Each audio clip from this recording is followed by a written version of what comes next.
Welcome to Get the Balance Right, a podcast for creative entrepreneurs who challenge the status quo. I'm your host, Heather Zeitzwolf, CPA.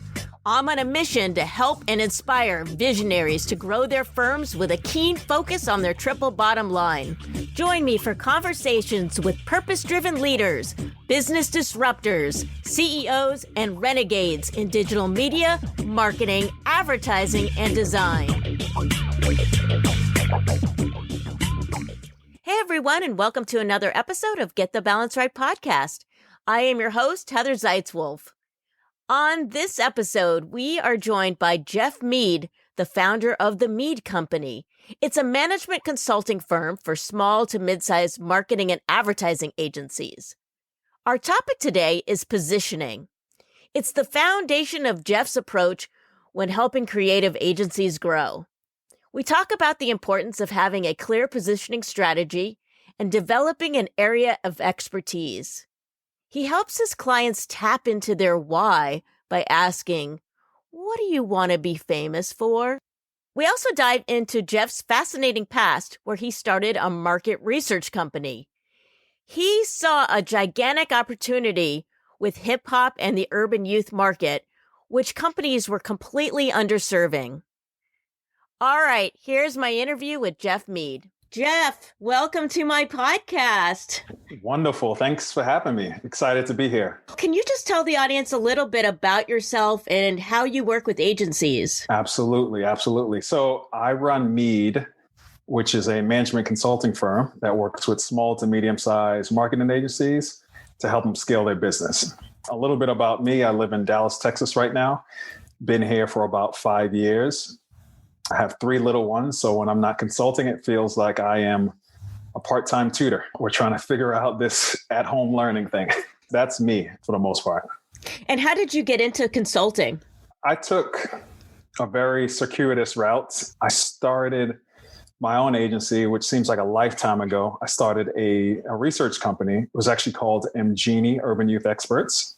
At the time, and this is far enough back that I remember at the time I was trying to prove to folks that there was a such thing as hip hop culture, right? Like we were researching urban youth and really trying to validate that, hey, you need to pay attention to this market. This is going to be big. Definitely dating myself there, but that's how I got into it. And what's funny at the time is I got into it thinking to myself, this is pretty easy because I was part of the market at the time. You know, I was in my early 20s and I said, boy, I took a very cocky approach to it. Like I saw commercials on TV and I was like, boy, these guys putting together these ads are doing a horrible job. I bet I can do a better job.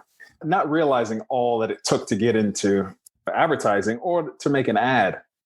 And so I went down the route of, I'm just going to launch an ad agency and spun my wheels there and said, that's probably not where I want to spend my time. So started focusing on the research part of it. I said, maybe I'll give these folks better information so they can create better ads, and really just positioning myself as that expert on the marketplace really grew the agency leaps and bounds. Back then, I didn't understand the importance of positioning, but that's what we were doing. We were the only game in town. If you wanted information on this marketplace, whether you were Levi's Jeans, who was one of our clients, or a college that was looking at this market to recruit them for your school, we were the only game in town. In many ways, we just developed a better mousetrap. There were tons of research companies out there, but none of them was focused on this marketplace. So that's how I got into it, and then bounced around.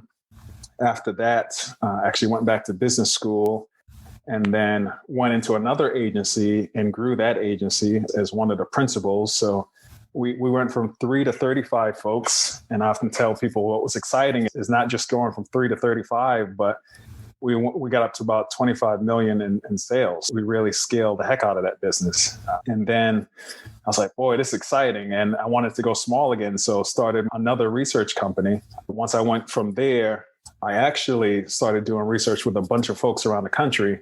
But one of my clients was actually on the East Coast and they brought me in-house. So I've been on the client and the agency side.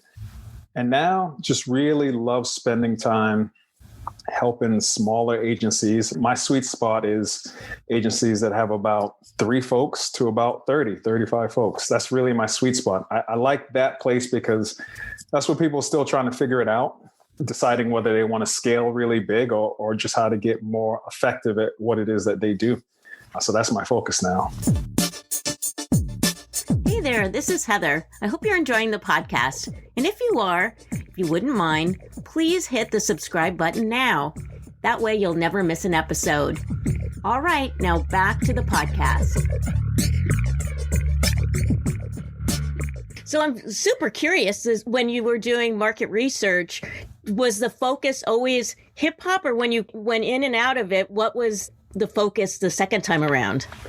Yeah, so the first time around, it was really just focused on urban youth. And at that time I was watching BET, I was watching MTV, I was reading Source magazines, all the places that someone like me was looking to for entertainment. That's where I was going. That was really just focused on urban youth. And really, in many ways, it was either you're living in an urban area or a rural area, or we were focused on urban, but definitely a heavy slant towards hip hop culture. The next time I didn't go heavy into hip hop culture because the market was proven at that point. But what I did do was focused on millennials. I want to say it was Gen Y when I was doing it, but they keep going by different names. But we focused on millennials. And it was great because at the time I was living in Los Angeles, there you had access to where entertainment was being created. A lot of my clients ended up being movie studios, a lot of the record labels. So a lot of the folks who are creating culture was looking to us for research to really validate what they were doing or where they wanted to invest their money. So I think the marketplace, where I saw the white space in the marketplace, is where I focused my attention both times. This is really fascinating to me. I used to work in market research, and I never worked on anything that was hip hop related, and I worked on a lot of projects. When you were doing this urban youth and then you went into the millennials, was focus groups mainly, or how were you collecting the data?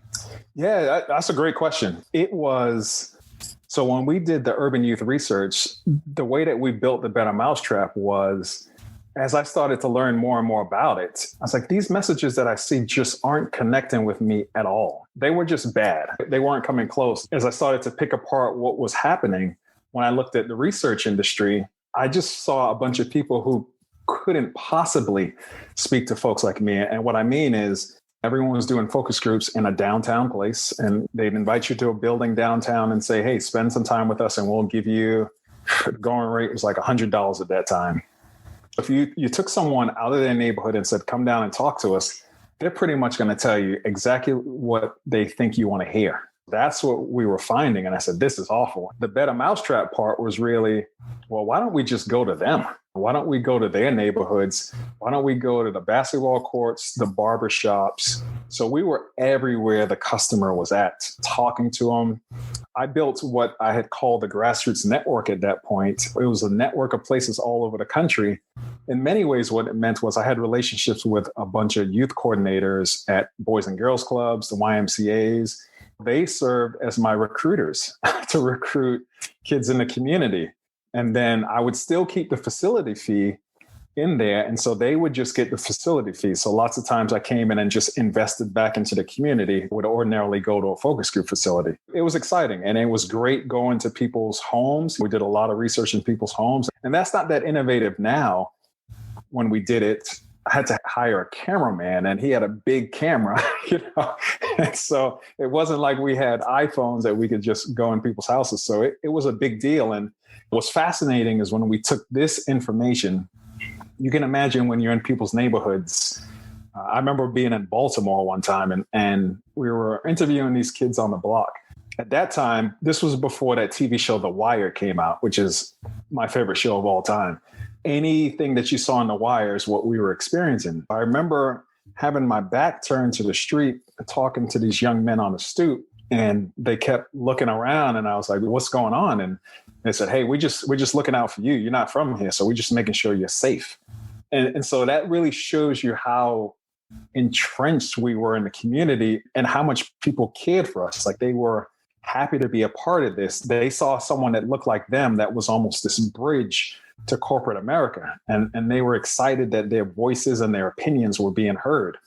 So it was super exciting. A lot of fun. Took me all over the country at a young age. Got to see different neighborhoods. It was fantastic. I loved it. Wow, that's amazing. Definitely shows that you are an expert on positioning. So. So let's just dive into that topic. Why is it that you feel that positioning is so important for agencies, and why is this sort of your focus that you choose to work with agencies?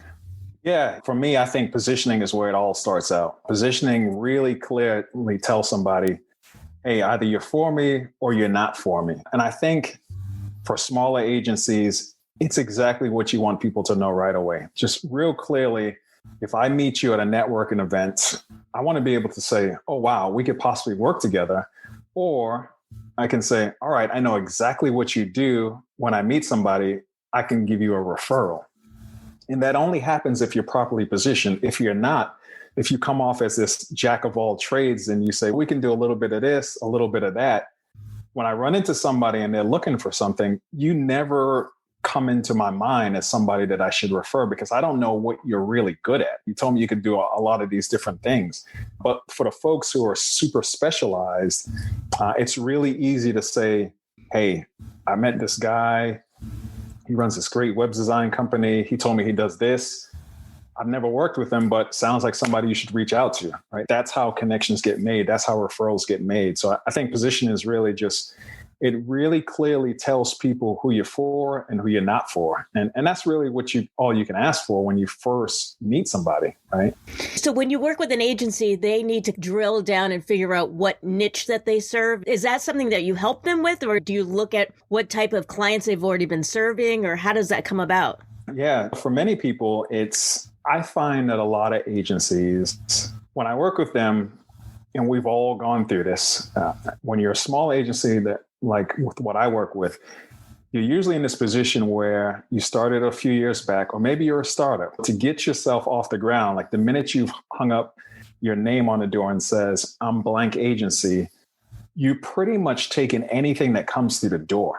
If you never take a stance and say, we're just for these types of people, all of a sudden you look at your client list and you may have some really cool names on your client list, but there's no symmetry there, right? There's no specific industry. There's no specific category.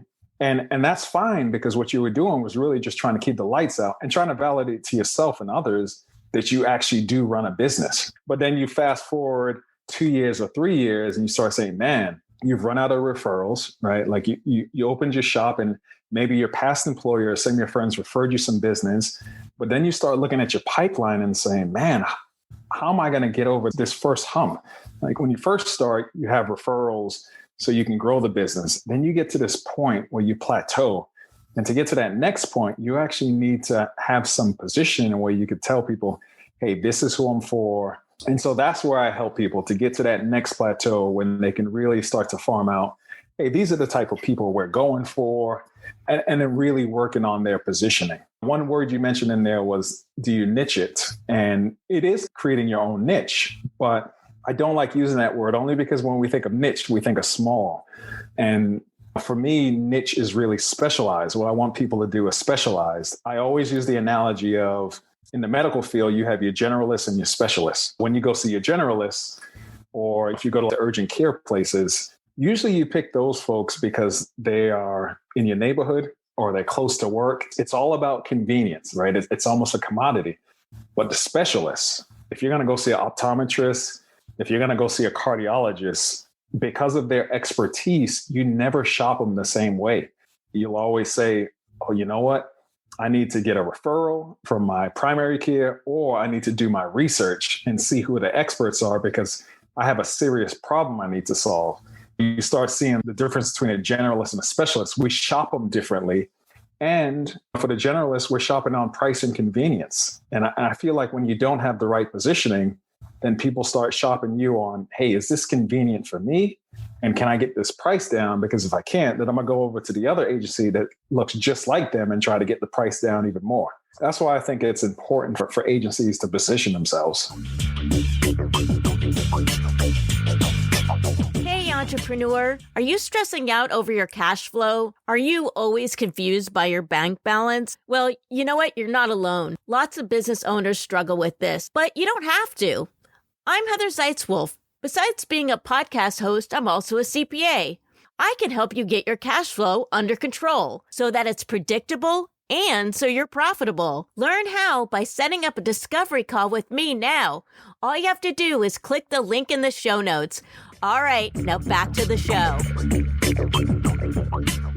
Once they start to position themselves and they have like clients, then they can implement processes to make things move a lot quicker and they can actually be more profitable. Yeah, the minute you have your category, your industry down, what I start noticing is you have this pattern recognition. And what I mean is when you're working with like-minded organizations, they start having the same types of problems. And that doesn't mean when somebody starts talking, you just say, hey, I know exactly how to solve your problem. But it just means that you could set up processes because you're going to experience similar types of problems. You become more efficient, more effective at what you're doing. And the more times you can see those patterns, what to expect and what to plan for, I think it really speaks to how you build your business. Because then, all right, who are the types of people I need to be recruiting? Who are the folks that I need to promote in my agency? It helps you answer so many questions. So when you do this positioning, are there certain questions that you go through with your clients to figure out, okay, this is how you want to position yourself? Yeah. There were the questions that kept me up at night when I was an agency owner. They're the questions that I know keep lots of people up. And I think the questions involve at its simplest sense, it's who are our best prospects, right? If you go back to that scenario where I said, you start out as an agency, you'll get some referrals, you'll grow, you'll plateau. Once you plateau, where do you go from there? You can't keep going back to the same referrals. You start saying, who are our best prospects?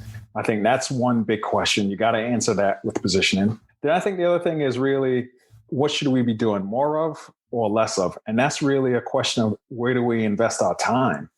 Should we invest it over here or should we invest it in over here? In practice, this is, should I start a podcast? Should I be doing more thought leadership? Should I be finding places to speak? Just really figuring out where your customer is, but then you know where to invest your time. And then the other one I mentioned just now was around hiring. We're a people business. So I think the other question is, who do we hire? And then who do we promote? And then sticking with the whole business is, what kind of partnerships do I need to reach this future state? Like whenever we talk about positioning, we say, who do we want to be? What is that future state going to look like? You can't do it all on your own. What type of partnerships do you need to get there? Whether that's the contractors you need to hire, membership groups you need to be a part of, but just really what partnerships are going to help you get there? And I think what I hear time and time again is, what is our website going to say? When people come to your website, they need to know quickly and succinctly, oh, you're for me. You have experience solving my types of problems. The other question I throw in there is, what sort of expertise do I need to cultivate? If you're a web designer, then how do you get better at your craft so that you can continue to be seen by your peers and potential clients as an even better web designer? Like, how do you keep pushing yourself? In our industry, we don't have certifications. We don't have licenses. There really are no barriers to entry, right? And so you have to prove yourself in so many ways. And so once you carve out your place in the world and say, hey, we're the best at this, or we have expertise in this, then how do you consistently prove that? How do you get better at your craft? And is it thought leadership? Is it what you're doing here with this podcast? How do you get better at your craft so that you can serve your clients even better this year than you did last year? Like, you want to keep getting better at your craft. It seems like with technology, and especially people working from home now, and they see the ease of doing that, everything is becoming more and more virtual, and you're not just competing locally anymore. Now you're competing all over the place. Absolutely. It seems like absolutely. And it's really hard to compete all over the place when you're a generalist, because the minute I see you as a commodity, next thing I'm going to do is try to drive the price down. Yeah. Gone are the days that you can just advertise in the yellow pages. No.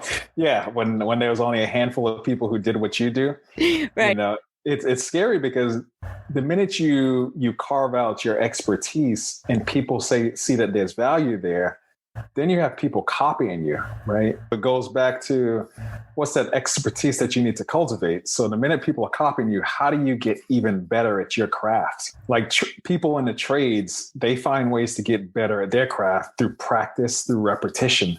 So what is it that we have to do to get better at what it is we do? Yeah. And everybody has a blog now. Yeah. Exactly. And I like to think there's a lot of featherweights out there that put out content. So meaning there's a lot of, we're awash in content. There's not a lot of good content. I could sit with my peers. I think we did this in a conversation and we probably followed some of the same blogs. There's easily like 1,000 blogs we could follow, but we probably shared like 4 or 5 that we do follow. There's the good content and then there's people just putting stuff out just to say they have a blog. When you work with your clients, do you put together some sort of positioning strategy? Yeah, I do. It really is. And it always starts with, hey, I would say it has to be intentional and it has to be deliberate, right? Like you don't just fall into a positioning. In many ways, what I was doing when I started my research company, I think is essentially where I try to get people to go now. Anyone that saw us back then, we're a research company and we're focused on urban youth. If you were trying to reach me now, you would never go to that agency to reach me. That's just not what we did. Like we were so focused. And so the minute you heard about us, then you would dig a little deeper and say, I like what they do. It's what I'm looking for, but are they the right team for me? That's what I like to do. Then my first question after I do that is really just starting with the CEO or the leadership team or the principals, right? If you're a 2-person agency, it's the owner. If you have 20 or 30 people, then you have a leadership team. But I like to ask them, what do you want to be famous for? I feel like that question gets you going, right? If you can ask 3 or 4 people on a leadership team, what do you want to be famous for? That drives a lot because no longer are you thinking about stuff theoretically. It truly is, what do you want to be known for? And I think once you figure out what the leaders want to be known for, then it's a lot easier to back into what the agency should be known for. Because people love working with experts. We find comfort in working with experts, whether it's a lawyer, whether it's using my healthcare analogy. We love being with experts, give us comfort. Really just figuring out what do they want to be known for? What do they want to be famous for? It makes it so much easier to brand them, and their brand creates a halo effect over the whole agency. We've seen it with the big agencies that have lasted 60, 70 years, whether those guys were known for being uber creative or whatever it is. They were experts and people wanted to work with them. And the agencies have lived on since then. When you ask that question and they ponder it and then they come up with something really lofty, do you back into it? Okay, now this is how we have to start from here to get there and then figure out how many years in between that is? Yeah, you're exactly right. It really is getting deeper because many people who do what I do in terms of agency consultant can go in there and say, all right, we're going to work on your new business development. We're going to get on the phone and call people, or we're going to send out emails. I don't start there. I really want to start with what do you want to be famous for? Because it gives us a roadmap and we know what the end of the road looks like. We want to get there. Like you said, that usually then people are free to dream. They create these big, lofty statements in order to make that practical. Because what you don't want to do is you don't want to get people super excited. They're like, man, it was great working with Jeff. And then the next day they say, I don't know what to do now. So I bring that down. And then the next thing is, and this is borrowed from Simon Sinek, start with why. It's really, why are you in this business? And so we start pulling it back. What outside of money, what's the purpose of this business? Still, you're in this dream state. But it helps to make sure that everybody's on the same page as to why this business exists. And then I pull it back even further. Okay, once we have our why, then it's what, going to a what question. What areas are we best in class? Or what areas do we want to be best in class? That could be research, that could be web design. You could be a writer, so it could be copywriting. But what areas are you best in class? And we're just trying to bring it down even further to specialize, to niche ourselves. And then I ask a who question. Who are the people that we know really well? In my case, when I was doing research, the people I knew were urban youth. And so maybe you're not focused on a demographic, right? Yeah, or a psychographic, because there are many agencies that are focused on, they know millennials or they know African Americans, right? You could know a group of people, or you can know industries. You know, I work with an agency, they specialize in healthcare marketing. They did a lot of other things, but really now focusing on healthcare. And that was scary at first because they had to niche down to healthcare. But what's interesting is once you got into healthcare, the deeper you got, then you just expanded it. Before it was, oh, we're healthcare and these other things. But now that you're healthcare, they find themselves working with health centers, working with universities that are trying to increase their medical programs. They're working on community initiatives about equitable healthcare. They've created this expertise now where they can go really deep. That who question is, what's the categories, industries, people, like who are we really great at knowing? And then how, I go how. So the 4 questions are really why, what, who, and how. But how is your firm differentiated? Do you have a specialized approach? So I know you do all these things, but why are you different? Really figuring out those differentiators just to really help people. Because as you start niching down, then people can say, all right, you've proven to me that you can solve problems that I'm experiencing. You've worked with people like me. Now what makes you different? That's the last thing you have to solve. Once people realize that they have a need for a service that you have, why do they go with you? So that there's different ways. How is your firm differentiated? And in many ways that I would say you're an expert, right? And if you're not an expert, where I always tell people is I look at it on this spectrum. I always want people to go to expertise because when you're an expert, you have better profit margins. You're not worried about people nickel and diming you. But if you're not there, then this other side of the spectrum, which isn't quite an opposite, just an other side of the spectrum is really you're super efficient, right? It's not bad, and it's not even the opposite, but efficient firms are really good at just truly being efficient. And when you're efficient, then I'm looking at you for price. And that's the unfortunate part. And so if you're not really focused on being an expert, then the efficiency is really, oh, I get it. You're really good at this stuff and you're really fast at doing it. So I'm going to go to you because you're going to do it fast, but you got to do it for a really low price because there's a lot of other efficient firms out here. Yeah, or they could just go to Fiverr or something. Yeah, exactly. And that's pretty much what we see a lot of these aggregators do. That's a war of efficiency, unfortunately.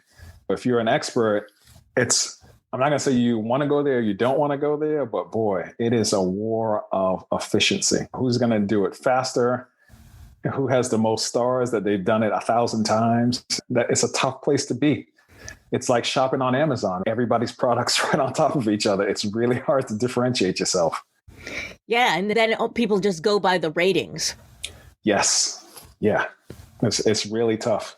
Which in many ways is what we're trying to do when we communicate on our website. We want to have these ratings, but we want to control it. We want to control the narrative.